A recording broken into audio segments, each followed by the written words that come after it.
시청자 여러분 안녕하십니까. 지금부터 전옥현의 안본영론을 시작하겠습니다. 여러분들 말이죠, 이 오래간만에 제가 실내 사무실 방송을 안 하고요, 이 밖에 야외 방송을 하고 있습니다. 이제 벌써 초가을로 들어선 것 같은데 우리 시청자 여러분들께서 이 밖에 야외 시원한 모습을 보시면서 방송을 시청하시는, 그래서 기분 전환 한번 하시도록 그렇게 해서 지금 제가 밖에서 방송하고 있습니다.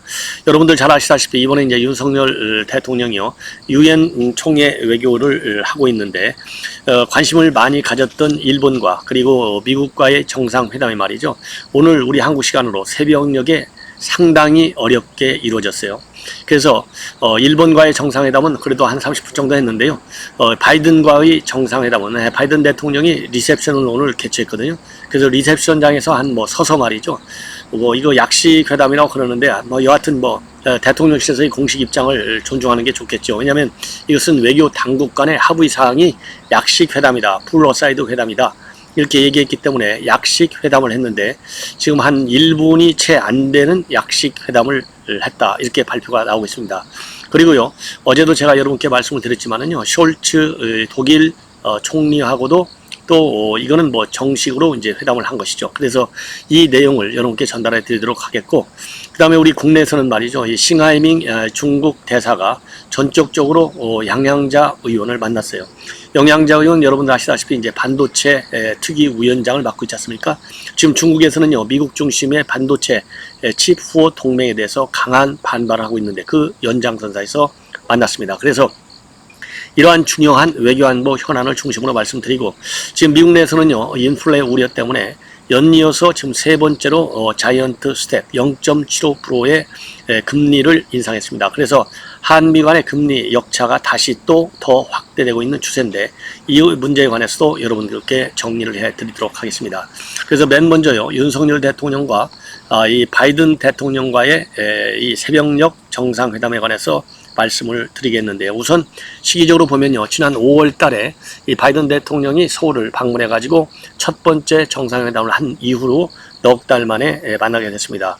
그러면 여러분들 잘 아시다시피 본래 한미 간에는요, 이 정상적인 정상회담을 하는 걸로 외교 당국 간의 합의가 됐었는데요, 이 바이든 대통령이 미국 내 국내 정치상의 일정으로 뉴욕으로 건너오는 것이 하루 정도가 더 늦어졌어요. 그러다 보니까 지금 바이든 대통령과 외국 정상과의 이 회담이 모두 다 수년되거나 아니면은 또 취소되는 그러한 갑작스러운 현상이 일어났습니다. 그럼에도 불구하고요, 윤석열 대통령은 바이든 대통령과 플러사이드 약식 회담 성격의 회동을 가졌는데, 이거 제가 보기에는요, 지난번에 5월 달에 바이든 대통령이 윤석열 대통령과 취임 첫 이 회담인데, 그렇게 짧은 시간 안에 우리 대통령과 미국 대통령이 정상회담을 한 것도 사상 처음이었다, 이런 보도가 나왔잖아요. 그런데 바이든 대통령이든 누구든 간에 48초 정도 나누는 약식 정상회담 처음인 것 같습니다. 자, 그만큼 이 한미 간에는 중대한 현안이 있고, 또 이 한미 동맹 관계의 외교적 상징성이 이 한미 양자 차원에서는 물론이거냐, 동북아 지역, 특히 또 국제적인 측면에서도 상당한 의미가 있기 때문에 48초가량만이라도 만나는 것은 참 다행스럽다, 이렇게 생각이 들고요. 바이든 대통령도 말이죠, 이게 리셉션 선상에서 이루어진 이 회담이다, 이렇게 알려지고 있는데, 이렇게까지 해서 우리 윤 대통령을 별도로 이 플러사이드 회담이라고 하는 그런 이 모양새를 갖춰서 만나준 것도 상당히 미국 대통령 입장에서도 우리 한국 여기에 전략적인 가치는 물론이거니와 윤석열 대통령의 대미 외교정책에 관한 사실상의 어떤 신뢰를 표시한 것이 아니냐, 그런 측면에서 우리가 이 평가할 만하다, 이렇게 보여지고요. 이 짧은 시간이지만요, 윤석열 대통령은 바이든 대통령한테 지금 미의회에서 최근에 입안된 인플레이션 감축법 IRA 법에 따라서 우리 현대 차량이 미국 내에서요, 이 불이익을 받을 가능성에 대한 상당한 우려를 전달했고, 이 문제에 대해서 이 바이든 대통령이 각별한 관심을 요청한 것으로 그렇게 알려지고 있습니다. 그리고요, 지금 본래 이 약식 회담이 되는 바람에 이 한미 간의 통화 스와프에 관해서도 우리 윤 대통령이 바이든 대통령에게 각별한 관심을 요청할 예정이었던 것으로 알려졌는데요. 이 문제에 관해서는 구체적으로 얘기하기는 좀 어려울 것이고, 그냥 넓은 의미에서 이 통화 안정 문제, 그러니까 우리 이 달러에 대한 우리 원화의 이 가치 안정, 이 문제를 좀 널널하게 말하자면 넓은 의미로 얘기했을 가능성이 점쳐지고 있는 상황입니다. 현재까지도 말이죠. 제가 방송을 굉장히 빠르게 진행하다 보니까 이 바이든 대통령과의 정상회담에서 구체적으로 어떤 내용에 대해서 서로가 의견을 주고받았는지 상세한 내용은 나오고 있지 않은데요. 이 상세 회동 내용이 나오면 또 추가적으로 여러분들께 전해드리도록 하겠습니다.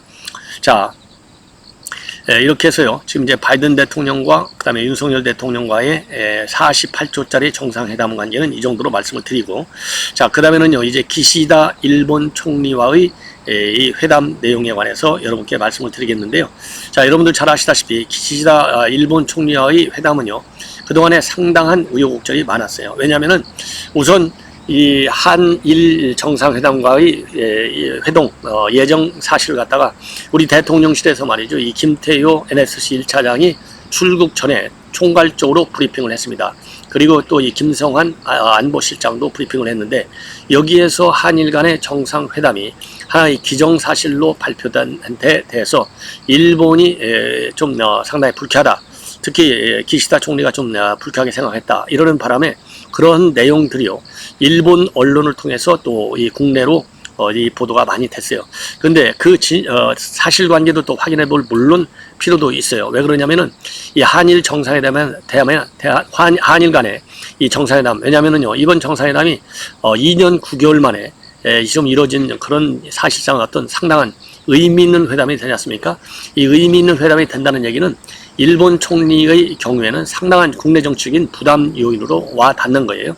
그러다 보니까 이것이 일본 국내적으로 충분히 설명하기도 전에 한국 언론이 먼저, 또 한국 대통령실에서 먼저 기정사실로 발표되니까 일본 정부에서는 외교적으로, 왜냐하면 우리도 그렇잖아요. 이렇게 중요한 이슈에 관해서는요 이 공론화 과정이 필요하고 사전에 충분하게 해당 국가가 충분하게 자국민에게 이 소개할 수 있는, 브리핑할 수 있는 기회를 가져야 되는데, 일본 정부가 일본 국민들을 대상으로 해서 한일 정상회담을 갖는 문제를 갖다가 적극적으로 설명하기도 전에 우리 한국 언론들이 먼저, 한국 정부가 먼저 딱 보도를 해버리니까 일본에서는 이거 뒤통수 맞았다, 이러한 느낌을 가질 우려가 있었던 것은 사실인 것으로 보입니다. 그렇기 때문에요, 일본 정부가 조금은 불쾌함을 가질 수 있을 텐데 이것을 일본 언론이 조금 이 확대 보도를 한 것이 아닌가. 왜냐하면 그래야만이 일본 당국에서도요, 이 한일 정상회담에 대해서 야, 우리가 윤석열 대통령을 특별히 배려해서 이렇게 회담을 해 주는 것 아니냐. 그러니까 한일 간의 중요 현안에 대한 한국 측의 입장을 조금 낮춰 달라. 이러한 일종의 외교적인 여론 압박 차원에서 일본 언론을 활용했을 가능성도 많아요. 그렇기 때문에 우리가 일본 언론에서 일본 총리마저도 나서서 불쾌하게 생각한다, 이걸 갖다가 우리 정부 당국이 뭐 엄청난 잘못을 해가지고 이런 또 얘기가 나오는 것처럼 잘못 우리가 받아들이는 것도 조금은 문제가 있습니다. 그래서요, 이 외교관계라고 하는 것은요, 이 사실관계의 파악이 뭐 외교관계뿐만 아니라 모든 문제에 있어서 굉장히 중요한 건 맞지만은, 그렇다고 해서 이제 외교관계는요, 이 순수한 국내 정치적인 관계에 국내 정치적인 이슈하고 다른 게 이 국가 대 국가 간의 협상이지 않습니까? 우리 국내 정치에서도요, 여야 간의 협상할 때는 서로가 서로의 협상 입지를 제고시키기 위해서 여러 가지 작업들을 하지 않습니까? 그런 측면에서 일본 정부가 일본 언론을 조금 활용했을 가능성도 배제할 수 없다는 점을 먼저 말씀을 드립니다. 왜냐하면요, 이걸 가지고서 또 일각에서 또 이런저런 해석들이 많이 나오는데, 제가 드리는 해석도 물론 뭐 조금은 뭐 이 견해를 달리할 수 있겠지만, 저는 뭐 여러분들 아시다시피 한 30여 년간의 외교안보를 중점적으로 다뤄온 그런 경험을 바탕으로 평가를 해드린다, 이런 말씀을 참고적으로 여러분께 밝혀드리고요. 자, 그러면은 오늘 회담이 이제 그러니까 우리 시간으로 치면요, 새벽 3시 23분부터 진행이 된 것 같아요. 자, 그래서 한 30분 정도 약식으로 진행이 됐는데요. 이 자리에서 우리 윤석열 대통령은요, 상호 특히 이 일본과의 정상회담에서도 이 가치를 중심으로 한 연대를, 그리고 이 관계 개선을 굉장히 중시한 것으로 알려지고 있어요. 그래서 이 대통령실이 밝힌 내용을 중심으로 해서 이 회담의 성과를 평가해 드린다면은, 상호 관심사에 대해서 의견을 교환했고, 두 정상은 자유민주주의와 인권, 법치 등 상호 공유하고 있는 보편적 가치를 지켜나가기 위해서 양국이 국제사와 함께 연대해 나가자는데 공감하고 협력하기로 했다. 그래서 이 가치 외교가 말이죠. 이 대한민국 정부도 그렇고 일본도 그렇고 왜 이렇게 지금 갑자기 가치 외교를 굉장히 중시하고 있느냐 국제사회가. 그거는요. 바이든 대통령이 중국 견제 차원에서 내놓은 이 외교의 이 기조가 뭐냐. 가치 중심, 즉 자유민주주의를 기초로 해서, 왜냐하면 중국은 사회주의 국가지 않습니까? 자, 그러다 보니까 자유민주주의 국가들끼리 연대해서 중국을 견제한다. 이러다 보니까요. 그냥 뭐 노골적으로 중국을 압박 견제하겠다 이렇게 얘기하면 중국을 지나치게 자극할 우려가 있기 때문에 우리는 가치 중심으로 해서 똘똘 뭉치는 것이지 중국 너희들을 압박하고 견제하고 고립시키고 봉쇄하기 위해서 하는 게 아니야.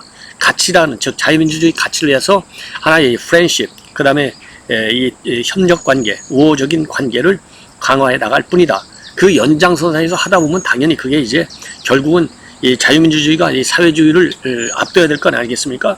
그러면 당연히 중국에 대한 견제 노선으로 갈 수밖에 없는 것이죠. 그래서 지금 최근 이 외교는요, 이 가치 외교, 그 중에서도 자유민주주의와 인권 법치 이런 것들이 공유되는 중요한 이 개념이다. 이렇게 말씀을 드리고 싶고요. 그 다음에 이제 우리 또 이 한일 간의 양자와 관계일 뿐만 아니라 요즘 이제 북핵 문제가 말이죠. 남북한 간의 문제, 또 이 미북한 간의 문제뿐만 아니라 완전히 글로벌 이슈화 된 지가 오래되지 않습니까? 그래서 이 문제에 관해서도 상당한 우려를 표명하고 공동 국제사회와 대응한다. 이렇게 의견의 일치를 봤습니다.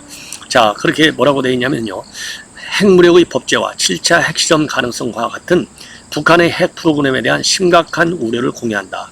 그리고 이에 대응하기 위해서 국제사회와 긴밀히 협력해 나가자는데 의견을 함께 했다. 이렇게 밝히고 있습니다. 그리고요, 양 정상은 현안을 해결해서 양국 관계를 개선할 필요성에 공감을 했고, 이를 위해서 외교 당국 간의 대화를 가속할 것을 외교 당국에 지시하는 동시에 계속해 협의해 나가기로 했고, 양 정상은 정상 간에도 소통을 계속하기로 했다.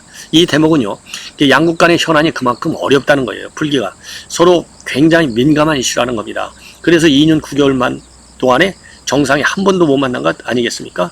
그래서 이거를 이제 외교 당국 실무자 간의 협상을 계속하자. 이 얘기는요, 그만큼 이 현안에 대한 양국 간의 갈등이 굉장히 크다. 이게 잘못 다루면은 아니 다름만도 못하다. 이런 우려를 공감하고 있다. 그만큼 지금 어려운 과제를 안고 있다라는 점을 인정한 거고요. 그리고 정상 간에도 소통을 계속한다. 이 얘기는 정상 간의 소통이 그동안에 완전히 한 3년간 단절된 거나 마찬가지 않습니까? 그렇기 때문에 바텀업 방식의 현안 해결도 필요하겠지만은 탑다운 방식의 현안 해결 노력도 같이 하자. 그래서 한쪽에서는 바텀업 방식, 그리고 다른 한쪽에서는 탑다운 방식. 그래서 이러한 큰 두 개의 축을 동시에 움직여서 해결해야 된다. 그만큼 한일 간의 갈등, 특히 뭐겠습니까? 그게 징용 문제에 대한 배상. 이게 지금 이것 때문에 꼼짝을 못하고 있잖아요. 이 문제에 관해서는요, 아직도 양국 간에 해결하기에는 너무나 멀리 떨어져 있다. 입장이. 이거를 갖다가 지금 얘기해 주는 것이 아니냐. 이렇게 보여집니다. 그리고 오늘 일본과의 정상회담은요, 그만큼 이제 민감하다 보니까 일본과의 정상회담이 열리고 나서 2분이 지난 다음에야 언론에 우리 대통령실에서도 밝힐 정도로 민감하게 조심스럽게 추진이 됐다. 이런 보도가 나오고 있습니다. 그래서 어떻든지 간에요, 일단은요, 두 정상이 미래지향적인 한일관계를 한일관계로 미래지향적인 한일관계 정상을 위해서 노력을 하자. 이 점에 대해서 의견의 일치를 본 거, 이것이 상당한 효과가 아니겠느냐. 그리고요, 우리 대통령실에서도 회담 결과를 발표하면서 현안을 해결해서 양국 관계를 개선할 필요성에 공감했다. 이렇게 밝혔고요. 그리고 또 양 정상이 북한 핵 문제에 대응하기 위해서 협력하기로 의견을 모은 만큼 공통 관심사를 중심으로 해서 이견을 좁혀 나가는 과정이 앞으로 필요할 것이다. 이렇게 평가를 하고 있습니다. 그리고요, 지금 우리 대통령하고 기시다 총리가 자유민주주의 가치를 공유하는 같은 진영이다. 이런 점을 확인한 점은 앞으로 한미일 우호적인 협력 관계를 더 발전시키는 데도 상당히 기여할 수 있고, 이런 점에서는요, 미국이 우리 한국에 대해서, 또 미국이 일본에 대해서 이 한미일 삼각관계를 더 강하게 구축하자라고 하는 미국의 노력이 일단은 효과를 발휘한 것이고요. 또 미국에게는 외교적인 하나의 큰 짐을 덜게 된 것이 아니겠느냐. 이렇게 해석이 됩니다. 그래서 오늘 말이죠, 오늘 이렇게 한일 간의 정상회담이 이루어지고 나니까 일본 언론에서는요, 그 양 정상이요 현안을 해결하고 한일 관계를 건전한 관계로 되돌려야 할 필요성을 공유했다, 이렇게 보도를 하고 있습니다. 그러면서요, 1965년 한일 수교 이래 구축해온 한일 우호 협력 관계의 기반을 바탕으로 해서 한일 관계를 미래 지향으로 발전시켜 나가야 했다, 이런 점을 특별히 강조하고 있고요. 특히 일본 언론의 경우에는요, 이 외무성을 인용해서 윤 대통령이 일본인 납치 문제에 대해서도 각별한 지지를 표시했다, 이런 의견까지도 보도하고 있습니다. 자, 이번에는요, 이 싱하이밍 대사가 우리 양양자 이 반도체 특위 위원장을 전격적으로 어제 찾아왔습니다. 그 치포 동맹은 한미일 대만 간의 반도체 협의체, 이게 지금 구체적으로 추진이 되고 있지 않습니까? 여기에 대해서 중국은 아주 노골적으로 반발해 왔는데, 그 연장선상에서 싱 대사가 양양자 의원을 찾은 것이다. 그래서요, 이 면담은요, 싱 대사가 먼저 요청을 했고, 그동안에도 지난달 7월 26일 날 첫 번째 면담한 이후로 두 번째 면담이 되겠고요. 이 보이차를 들고 와가지고요, 의원님께 반도체 한 수 배우러 왔다, 이렇게 반갑게 인사를 하면서 회동이 이루어졌다, 이렇게 보도가 되고 있는데요. 싱 대사는 뭐 노골적으로 치포가 사실상 중국을 겨냥하고 있는데 한국이 가입을 안 하면 안 되겠느냐, 그리고 중국도 가입해서 치포로 확대하면 어떻겠느냐, 이렇게 솔직하게 의견을 냈다고 합니다. 그만큼 중국이 이 치포 동맹의 협의체에 관해서요, 굉장히 지금 민감하게 반응하고 있고 강하게 불만을 가지고 있는 것이 확인이 된 상황이 아니겠느냐. 그러면서요, 어느 정도까지 지금 이 중국이 이 치포 동맹에 대해서 반발을 하고 있냐면요, 앞에서도 말씀을 드린 대로 미국의 경우에는 인플레이션 감축법을 통해서 이 한국산 전기차에 대한 보조금을 지금 주지 않는 걸로 되어 있지 않습니까? 그런 것처럼 이 반도체 부분에 있어서도 미국이 결국은 한국을 갖다가 또 제재할 것이다, 이렇게 어떻게 보면요, 외교적으로 보면 굉장히 뭐라 그럴까요? 지금 중국이 우리에 대한 이 압박이 이 정도까지 노골적으로 이루어지고 있는 것은 이 건강한, 또 건강하기보다도 우리 한국을 정상적인 단일 주권 국가로 보지 않는, 그야말로 깔아뭉개는, 깔보는 그런 인식이 중국 내에 만연해 있다, 이런 점을 시사하고 있는 것이 아닌가까지도 해석이 돼요. 그런 점에서는 상당히 불쾌한 이러한 얘기다. 그래서요, 이거를 단순하게 말이죠, 중국이 치포 협의체에 대해서 불만을 갖고 있다, 반대하고 있다, 이런 차원이 아니라 우리를 갖다가 이 사드 때 압박했듯이 이 반도체 치포 협의체에 대해서 강한 압박, 이 속국처럼 다루려고 하는 그런 의사가 분명해 보인다는 측면에서 저는 굉장히 불쾌한 이 발언이다, 이거를 갖다가요 솔직하다, 이렇게 받아들일 수는 없는 것 같아요. 자, 예를 들어서 사드 문제에 관해서 중국이 우리한테 그야말로 대대적인 보복을 했지 않습니까? 이거가 솔직한 보복이다, 이렇게 얘기할 수 있겠어요? 굉장히 불쾌한 접근이다, 이런 입장을 보고요. 이러한 문제에 대해서는요, 이 외교 당국에서 자연스럽게 말이죠, 지금 주중 한국 대사관도 있고 주한 중국 대사관도 있지 않습니까? 그래서 외교 채널을 통해서 이러한 치포 동맹과 관련해 가지고요, 양양자 의원을 직접 만나고 나선 것에 대해서는 불쾌감을 표시하는 방법도 하나의 대안이 될 수 있지 않을까. 왜냐하면요, 이게 싱하이밍 대사가 처음 만난 것도 아니고 벌써 두 번째나 만났는데 앞으로도 계속될 것이다.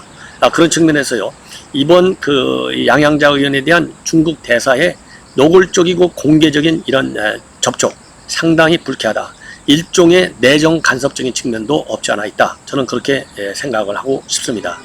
이러한 이 싱하이밍 대사의 입장에 대해서요, 양 의원은요, 개인적인 측면도 있고 상황이 답답해서 아마도 온 것 같은데 분위기는 화해했고 또 한국 주구리에 대해서 충분히 이해하는 것으로 보였다. 그러면서요, 지금 이 최근 중국이 치포 등 경제안보와 첨단 기술에서 한미가 밀착하는 상황을 갖다가 상당히 의식하고 있다, 그렇게 지금 일각에서 보고 있는데요.